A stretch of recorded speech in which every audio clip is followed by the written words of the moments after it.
Les gamma-GT ou glutamyl transpeptidases, ce sont des aminoacétyltransférases qui catalysent la réaction des peptides plus les acides aminés. Ce sont des enzymes hépatiques qui sont impliquées dans les métabolismes des acides aminés où ils jouent un rôle de catalyseur en agissant sur les transferts d'acides aminés à travers la membrane cellulaire. Bonjour et bienvenue dans cette vidéo. On va vous montrer le dosage manuel des gamma-GT. Les gamma-GT qui veut dire gamma-aminotranspeptidases, qui sont des enzymes qui sont produits par le foie, le pancréas et les reins. Et ces enzymes-là ont un rôle de catalyseur en agissant sur le transfert des acides aminés à travers la membrane des cellules. Maintenant, les gamma-GT sont demandés en cas d'atteinte du foie, les maladies du foie comme les cancers du foie, en cas aussi des lichages pancréatiques, d'accord, et en cas aussi des maladies hépatobiliaires.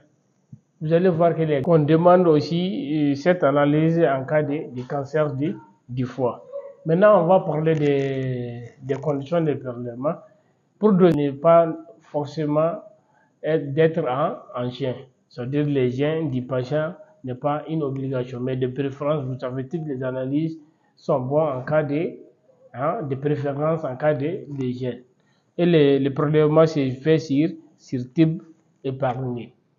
Après, maintenant, on va vous montrer dans un petit tableau comment on fait les dosages des réactifs tout en respectant la notice du fabricant et l'application aussi des contrôles de qualité interne en biochimie. Maintenant, voici pour vous le coffret des gamma-GT, le bain-marie qui est là. D'accord, vous avez votre spectro-centrifugeuse.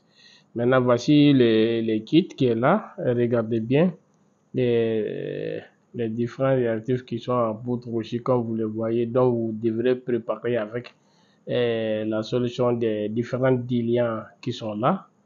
Vous les voyez.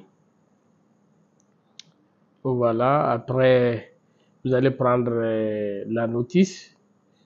D'accord. Vous prenez la notice dont il faut respecter les quantités qui est écrites ici selon la procédure, parce que les procédures là, c'est à base des procédures de coffret que les chefs de labo élaborent des plans de travail et la méthodologie. Maintenant, selon le dosage, maintenant, voici pour vous. Vous avez les blancs, les talons, contrôle P, contrôle N et l'échantillon. La solution de travail, c'est 1 ml. Dans les spécimens, c'est 50 microlitres chacun. Vous allez incuber, d'accord, pendant quelques temps. Et puis, vous allez lire. Et puis, il faut toujours respecter la notice, ce qui dit la notice des différents coffrets. Très, très important de toujours lire le coffret avant d'utiliser les réactifs. Et puis l'ajout des différents contrôles de qualité. Maintenant, on va passer à la valeur normale des dosages plasmatiques des gamma-GT ainsi que les variations physiopathologiques de ces paramètres. Voici les valeurs normales des gamma-GT qui est là. On a homme d'abord. Les valeurs sont en unités internationales par litre pour les hommes, entre 10 et 45 unités internationales par litre. Pour les femmes, entre 10 et 35 unités internationales par litre.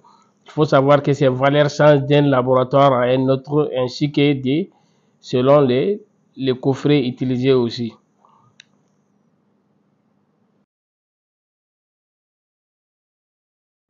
Maintenant, les variations pathologiques gamma-GT élevé, un taux de gamma-GT élevé est aussi souvent corrélé à une affection hépatique, comme une cirrhose, une hépatite alcoolique ou encore un cancer du foie. Maintenant, les gamma-GT bas, un taux bas ou normal de gamma-GT indique qu'une atteinte du foie est très peu probable ou encore que la personne n'a pas consommé d'alcool récemment. Ça veut dire que souvent on fait les dosages des gamma-GT chez une personne alcoolique pour contrôler est-ce qu'il respecte du fait du traitement de l'essai de l'alcool. On peut faire ces tests-là pour voir est-ce que la personne a pris récemment de l'alcool ou pas.